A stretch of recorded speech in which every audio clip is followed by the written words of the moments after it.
Hi అండి, welcome to Rekha channel. ఈ వీడియోలో ఒక హెల్దీ లంచ్ బాక్స్ రెసిపీ గోంగూర రైస్ను తయారు చేసుకుందాం.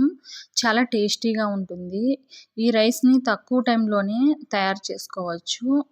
రైస్ వేడిగా ఉన్నప్పుడు ఎంత టేస్టీగా ఉంటుందో చల్లారిన తర్వాత కూడా అంతే టేస్టీగా ఉంటుంది. గోంగూర రైస్ను ఒకసారి ఈ విధంగా ట్రై చేయండి. ముందుగా మనము రైస్ను ఉడికించి పెట్టుకోవాలి. రైస్ అనేది బాగా పొడి పొడిగా ఉండాలి. తర్వాత గోంగూరను బాగా కడిగి ఈ విధంగా రెడీగా ఉంచుకోవాలి. తర్వాత పచ్చిమిర్చి పేస్ట్ కోసం మనము ఒక మిక్సీ జార్ తీసుకొని అందులో పచ్చిమిర్చి అలాగే వెల్లుల్లిని వేసుకొని మిక్సీకి గ్రైండ్ చేసుకోవాలి. మీరు పచ్చిమిర్చి పేస్ట్ వద్దనుకుంటే పచ్చిమిర్చిని చిన్నగా కట్ చేసుకొనైనా వేసుకోవచ్చు. తర్వాత స్టవ్ వెలిగించుకొని కడాయి పెట్టుకొని అందులో 2 టేబుల్ స్పూన్స్ ఆయిల్ వేసుకోవాలి. ఆయిల్ వేడెక్కిన తర్వాత జీలకర్ర, ఆవాలు, కొద్దిగా ఉద్దిపప్పు, శనగపప్పు అలాగే పల్లీలు వేసుకోవాలి. అలాగే కొన్ని జీడిపప్పు కూడా వేసుకోవాలి. జీడిపప్పు అనేది ఆప్షనల్ మాత్రమే. అన్నీ వేసుకున్న తర్వాత ఇవి బాగా వేయించుకోవాలి. ఇవి వేగిన తర్వాత ఇప్పుడు పచ్చిమిర్చి పేస్టును వేసుకోవాలి.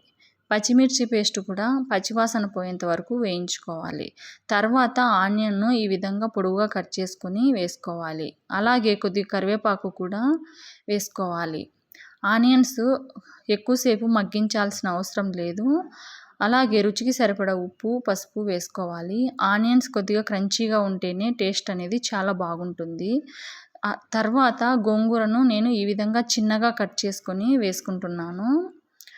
గోంగూర అంతా వేసుకున్న తర్వాత ఇప్పుడు మంటను లో ఫ్లేమ్లో పెట్టుకొని గోంగూరను బాగా కలుపుకుంటూ మగ్గించుకోవాలి.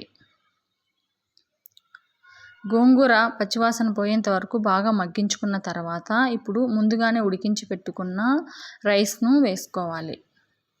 రైస్ వేసుకున్న తర్వాత గోంగూరలో బాగా కలిసిపోయేలా బాగా కలుపుకోవాలి. అంతా బాగా కలుపుకున్న తర్వాత ఇప్పుడు మూత పెట్టేసుకొని ఈ రైస్ని ఒక 2 నిమిషాల పాటు మగ్గించుకోవాలి. అప్పుడు ఫ్లేవర్ అనేది చాలా బాగుంటుంది. 2 నిమిషాల తర్వాత మూత తీసి ఇప్పుడు ఇంకొక నిమిషం పాటు ఈ రైస్ను బాగా కలుపుకుంటూ ఫ్రై చేసుకోండి. అంతే, మనకు గోంగూర రైస్ అనేది రెడీ అవుతుంది. గోంగూర రైస్ను ఒకసారి ఈ విధంగా ట్రై చేయండి, చాలా బాగుంటుంది. ట్రై చేసి ఎలా వచ్చిందో కూడా కామెంట్ చేయండి. ఈ వీడియో మీకు నచ్చితే లైక్ చేయండి, షేర్ చేయండి, అలాగే సబ్స్క్రైబ్ చేసుకోండి. Thank you for watching. Bye.